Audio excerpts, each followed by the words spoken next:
దేవుని ఘనమైన నామమునకు స్తోత్రములు. ఈ వాగ్దానం వింటున్న మీకందరికీ మన ప్రభువును ప్రియ రక్షకుడైన యేసుక్రీస్తు నామములో శుభములు, మా హృదయపూర్వకమైన వందనములు తెలియచేస్తున్నాం. ఈరోజు దేవుని వాగ్దానం కీర్తనల గ్రంథం 32వ కీర్తన 10వ వచనం. యెహోవా యందు నమ్మిక ఉంచిన మిమ్మును కృప ఆవరించుచున్నది.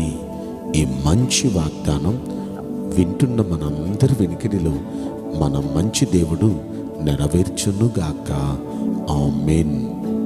ప్రియ దైవ జనాంగమా, యెహోవా యందు నమ్మిక ఉంచిన మనందరికీ ఆయన కృప చుట్టూ ఆవరించి ఉందంట.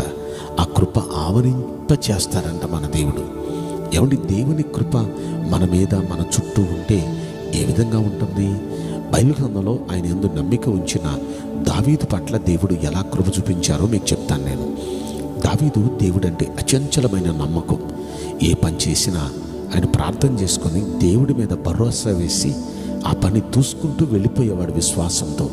అతడు ఎంత విశ్వాసంతో నమ్మాడో అదే కార్యం అతని జీవితంలో జరుగుతూ ఉండేది. ఒకానొక దినాన్న ఇజ్రాయేలుకి ఫిలిస్తీన్లకి మధ్య యుద్ధం వచ్చింది. ఫిలిస్తీన్ల తరపున ఒక వ్యక్తిని తీసుకొని వచ్చారండి వాళ్ళు.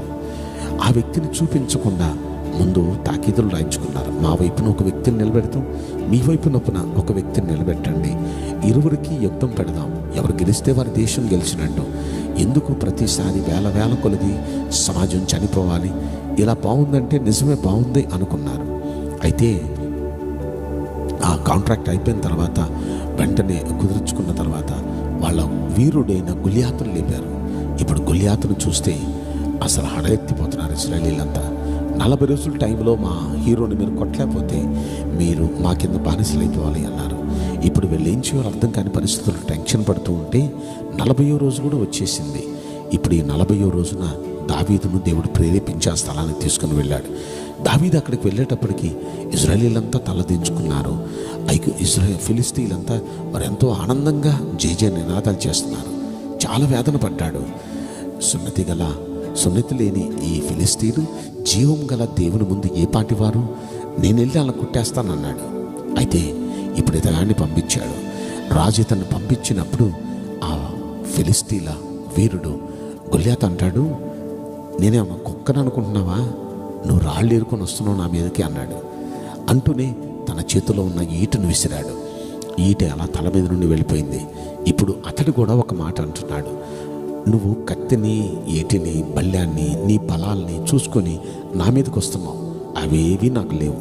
కానీ నీవు తిరస్కరిస్తున్న ఇశ్రాయేలు దేవుడు, సైన్యములకు అధిపతియగు యెహోవా నా పక్షాన ఉన్నాడు. ఆయన పేరట నేను నీ మీదకు యుద్ధానికి వస్తున్నాను. ఈరోజు నా దేవుడు నీ తలను నాకు ఇవ్వబోతున్నాడు. నీ తలను నేను నరికి నీ ముందే ఆకాశ పక్షులకు, అడవి మృగాలకు నేను ఆహారంగా వేయబోతున్నాను. ఎంత నమ్మకంగా చెప్పాడు. దేవుని యందు నమ్మిక ఉంచిన ఈయనని దేవుని కృప ఆవరించింది.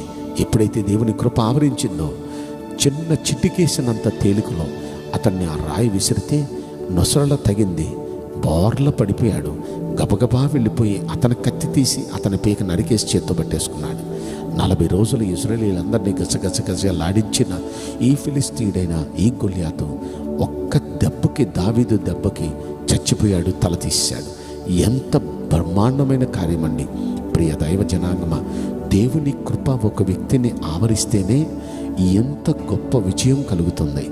అయితే ఇంత గొప్ప కృప ఆవరించడానికి గల కారణం యెహోవా యందు దావీదు నమ్మిక ఉంచాడు. ఇంకొక మాట కూడా మీకు నేను గుర్తు చేస్తాను.